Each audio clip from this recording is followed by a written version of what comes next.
Дорогие коллеги, поздравляю вас всех, работников музеев, с Днем музеев 18 мая. Это наш день, и так получилось, что и день моего рождения, поэтому я особенно по-особому отношусь к этому дню. Поздравляю и себя, и всех вас с тем благородным делом, которым мы заняты. Что такое музей? Это сокровищница культур, хранительница наших культур.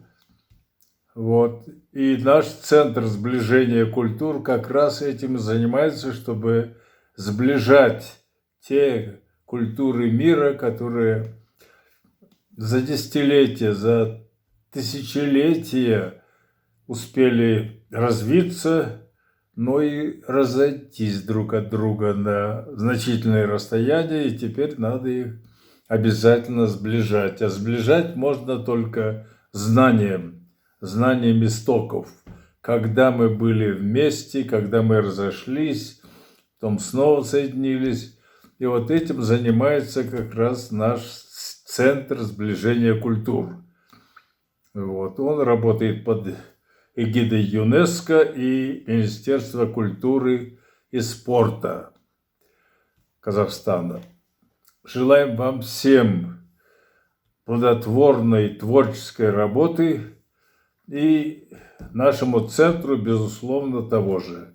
Спасибо вам всем. Желаю счастья и благополучия в дальнейшем.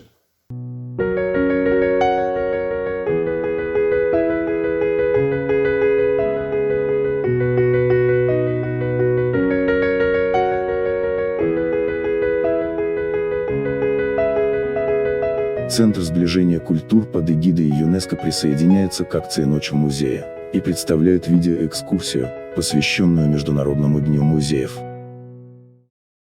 Сәлеметсіздер ме, құрметті көрермендер. Биыл елімізде болып жатқан төтенше жағдайға байланысты халықаралық музейлер күніне орай ұйымдастырылған музей түні акциясы онлайн форматта өтіп жатыр. Мәдениеттерді жақындастыру орталығы мемлекеттік музейі осы акцияға алғаш рет қатысып отыр. Енді мен осы шараны бастамас бұрын мәдениеттер жақындастыру орталығы ғимаратының қысқаша тарихына тоқталып өтсем. Алыстан бағаналары, әппақ бағаналары көз тартатын шапшағын ғана ғимарат 1936 жылы архитектор Иван Твердохлебов пен әуесқой чехиялық скульптор Иван Вахектің жобасымен салынған. 1941 жылдары, яғни Ұлы Отан соғысы жылдары бұл ғимаратта нан тоқаш өнімдері министрлігі жұмыс істеген.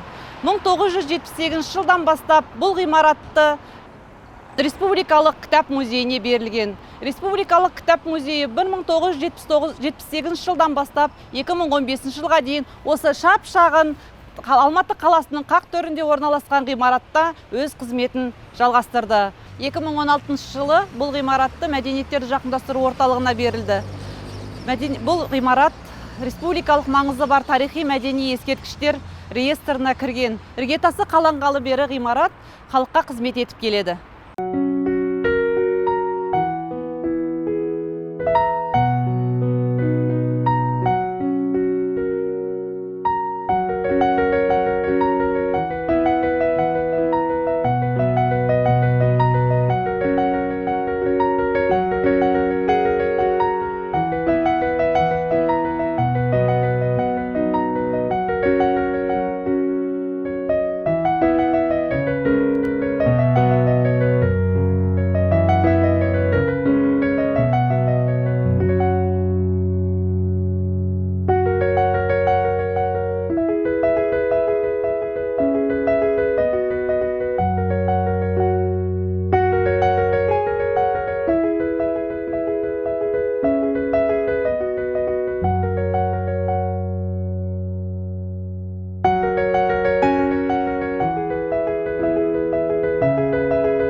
Біріккен ұлттар ұйымы 2013-2022 жылдарды халықаралық мәдениеттерді жақындастырудың 10 жылдығы деп жариялады. Осы 10 жылдық аясында Қазақстан тарапынан елбасы Нұрсұлтан Әбішұлы Назарбаев пен ЮНЕСКО-ның сол кездегі тұрақты өкілі Олжас Сүлейменовтің бастамасымен осы 10 жылдық аясында халықаралық мәдениеттерді жақындастыру орталығын ашу бастамасын ұсынды. Біріккен ұлттар ұйымы осы ұсынысты қабыл алып, 2015 жылы Қазақстан Республикасының номері 1017 қаулысы негізінде бұрынғы республикалық кітап музейінің базасында мәдениеттерді жақындастыру орталығы құрылды. Мәдениеттерді жақындастыру орталығына 2017 жылы 9 қарашада ЮНЕСКО-ның бас конференциясында ЮНЕСКО-ның 2 категориясы берілді. Мәдениеттерді жақындастыру орталығының басты қызметі Қазақстандағы және орталық Азиядағы ЮНЕСКО бағдарламаларын үйлестіру болып табылады. Және де халықаралық аренадағы ғалымдар мен мамандардың мәдениетаралық диалогын одан ары қарай дамытып зерттеу болып саналады. Ұлы жібек жолындағы мәдениет пен дін музей экспозициясын құру идеясын Қазақстан Республикасы ұлттық ғылым академиясының академигі, Қазақстанның ортағасырлық урбанизация тарихын зерттеуші, профессор, мемлекеттік сыйлықтың иегері Карл Молдахметұлы Байпақов ұсынған. Мәдениеттер мен конфессиялық толеранттылықтың негізін орталық Азия халықтарының өзара әсер етуі мен өзара әрекеттесуінің 1000 жылдық тарихы тәжірибесі негізінде қалыптастыру және нығайту болып табылады. Бір уақытта Ұлы жібек жолын зерттеушілердің алдында тұрған міндеттерге ЮНЕСКО-ның бұрынғы бас директоры Федерика Майор ұлы дала теңіздер мен шөлдер арқылы өтетін жібек жолы байланыс пен сұхбат құруға тамаша мүмкіндік беріп, көрнекті өркениеттерді өзара байытуға үлесін қосты деп айтты. Жібек жолы жобасын жан-жақты зерттеудің мақсаты бүгінгі адамдарға мәдениетаралық диалогты қайта бастау қажеттілігін түсінуге көмектесу, осы жол бойындағы өркениеттерді түсіну, қарым-қатынас жасау және өзара байыту үшін тарихи мүмкіндікті пайдалану. Осылайша жоғарыда аталған тақырыптар бойынша музей экспозициясын құру Алматы қаласының тұрғындары мен қонақтары үшін еліміздің тарихындағы ең үлкен парақтардың бірі болмақ. Ұлы жібек жолындағы мәдениет пен дін экспозициясын орталығымыздың ғылыми қызметкері Байпақова Лидия таныстырады. Ал мен өз кезегімде музей қызметкерлерін халықаралық музей күні мерекесімен құттықтаймын. Еңбектеріңізге толағай табыс, отбасыларыңызға амандық тілеймін. Біз біргеміз. Добрый вечер. Я приглашаю вас познакомиться с экспозицией нашего зала, посвященного Великому Шелковому пути. Шелковый путь – это уникальное явление в культуре и истории не только всего мира, но и Казахстана в частности. Великий Шелковый путь – это великое достижение человечества. На длительном протяжении времени он связал в единое пространство страны, различные регионы, культуры. Шелковый путь берет свое начало во II веке до нашей эры. И продолжался он до XIV века нашей эры. Император Удин отправил дипломатическую миссию из Китая для пробивки дороги на запад. Дорога этой миссии пролегала через огромную территорию Китая, Центральной Азии, современного Казахстана, Киргизии, Узбекистана, Таджикистана, Туркмении и уходила дальше на запад, открывая путь в Европу,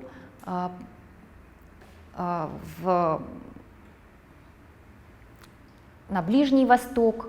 И она связала огромную территорию в единый, непрекращающийся поток. Поток товаров, поток культуры, поток информации, поскольку это было самый быстрый способ обмена информацией в то время. Это была дорога с двухсторонним движением цивилизаций. мыслей, культурных ценностей, религий и товаров. В VI-VII веках наиболее оживленным становится путь, проходивший из Китая на запад, через Житесу и Южный Казахстан. В XII-XV веках этот путь стал главным. На караванной дороге, тянувшейся вдоль Сырдарьи, наиболее крупным торговым центром был город Атрар или Фараб. Название Атрар-Тобе сохранилось до сих пор. Атрар является центром оазиса в среднем течении Сырдарьи. Не случайно Атрар упоминается почти во всех географических и исторических сочинениях средневековых авторов, и в том числе городов Житесу. Возникновение населенного пункта на месте Атрара относится к первым векам нашей эры.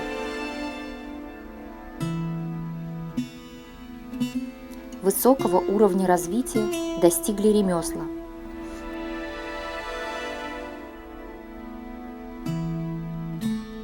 При вскрытии культурных слоев городища Атрар был раскопан квартал ремесленников-гончаров.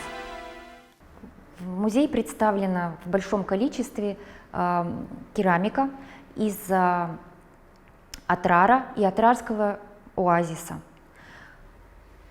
Все это является предметами импорта из Китая, Ирана, где-то даже Японии. Хотелось бы остановить ваше внимание вот на этом светильнике. Он необычный, поскольку не устанавливался стационарно, а был подвешен как современная люстра к потолку. Большое хождение имеют также фигурки животных. У нас здесь представлена фигурка барана и фигурка кошки. Отдельно хотелось бы отметить фигурку с изображением верблюда. Эта традиция, она восходит к Авесте. И в этом регионе верблюд почитался как священное животное. Все это связывается напрямую с миграциями сакско-юэджийских племен, которые в последующем сформировали Кушанскую империю. Также хотелось бы обратить внимание на вот этот предмет, который является палитрой. В ней смешивались краски для того, чтобы расписывать поливную керамику и вот подобные фигурки.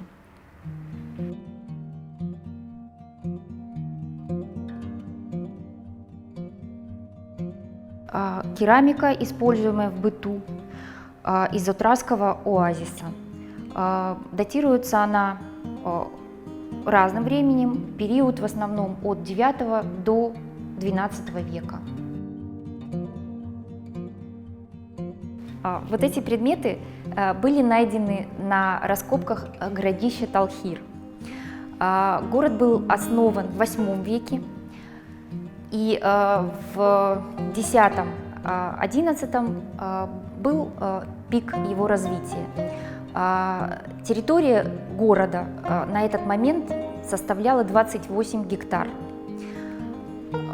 Город имел очень четкую планировку, был наполнен мастерскими гончарного производства, литейного производства. Здесь представлены в основном предметы импорта. Вот, например, вот эта коллекция из 4 зеркал. 3 из них, они привезены из Китая. И вот это уникальное зеркало, богато инкрустированное благопожелательной надписью и гоном зверей, оно произведено в Иране.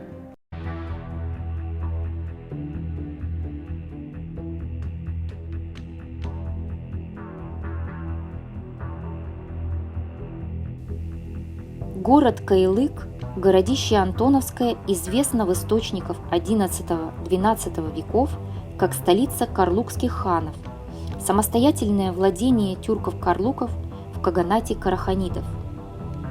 Затем крупным политическим, экономическим и культурным центром государства джагатаидов XIII-XIV веков. Уникальные сведения об этом городе сохранились в книге посла французского короля Людовика IX к верховному хану Монгольской империи Менгу. Раскопками здесь выявлены и изучены мечеть, буддийские и манихейские храмы.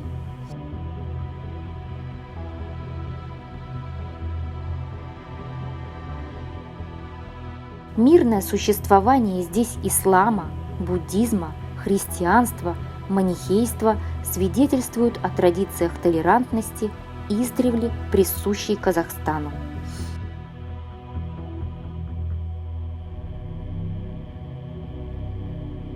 Это был огромный город территорией более 100 гектаров. Представляете, в сравнении с другими городами он в 4 раза превосходил по территории город Талгар или город Отрар, который также имел территорию в 20 гектаров. Присутствие импортных изделий, в основном предметов роскоши, свидетельствует о международной связи городов Тальхира и Каилыка, крупнейших торговых центров на Великом Шелковом пути с мусульманским миром, Средней Азией, Ираном, Ближним Востоком, с Индией, государствами Дальнего Востока и Китаем.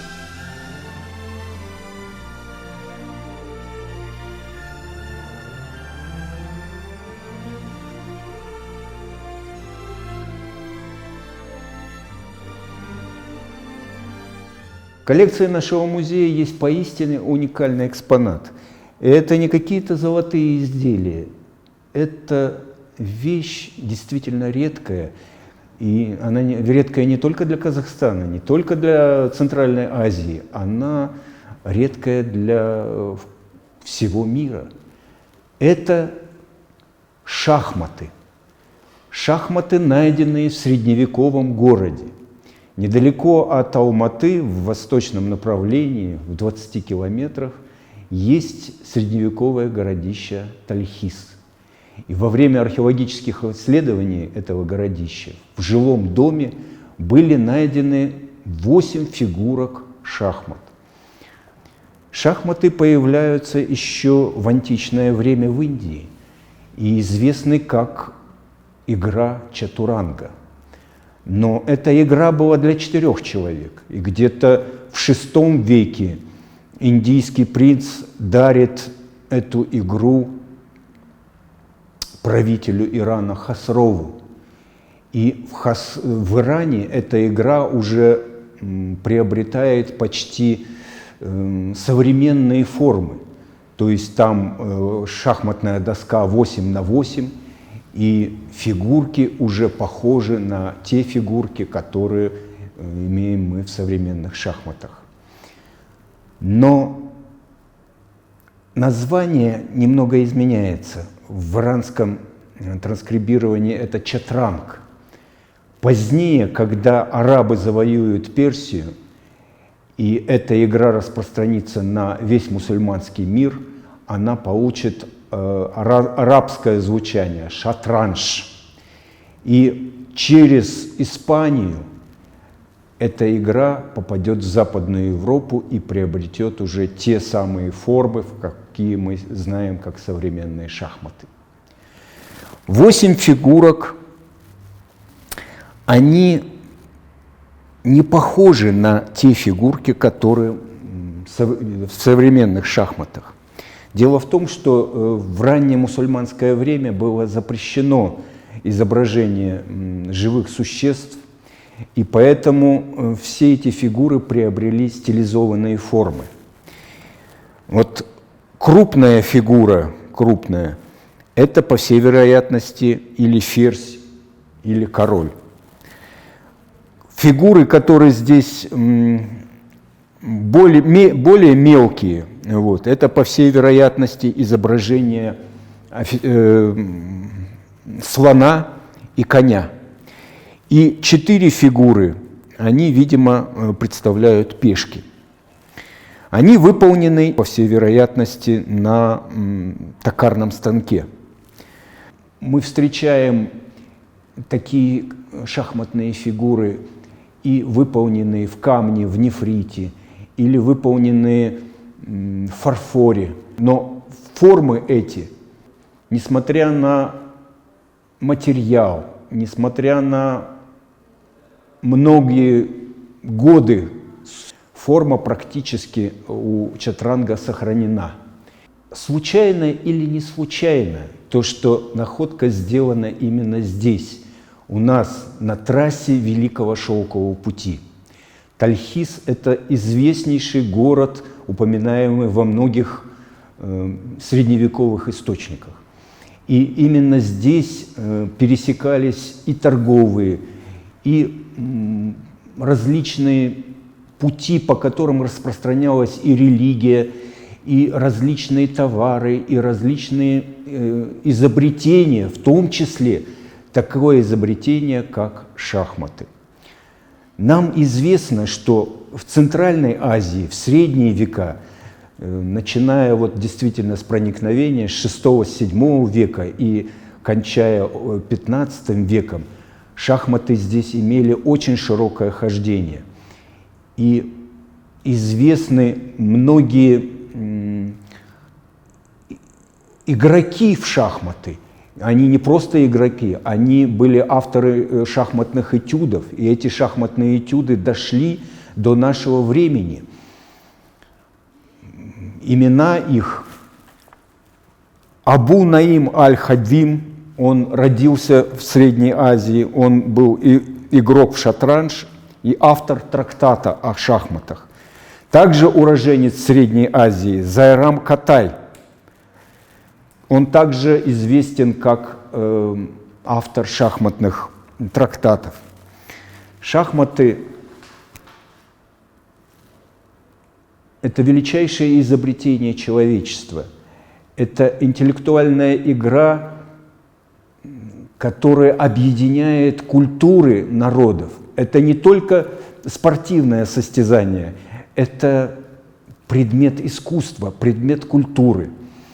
И шахматы – это один из факторов, который объединяет эти культуры. Распространение такой игры, как шахматы, это значимый вклад в человеческую цивилизацию. Шахматы и сегодня фактор сближения культур и цивилизаций. И это сближение, зародившись на трассе Великого Шелкового пути, проходит сквозь столетия и уходит в будущее.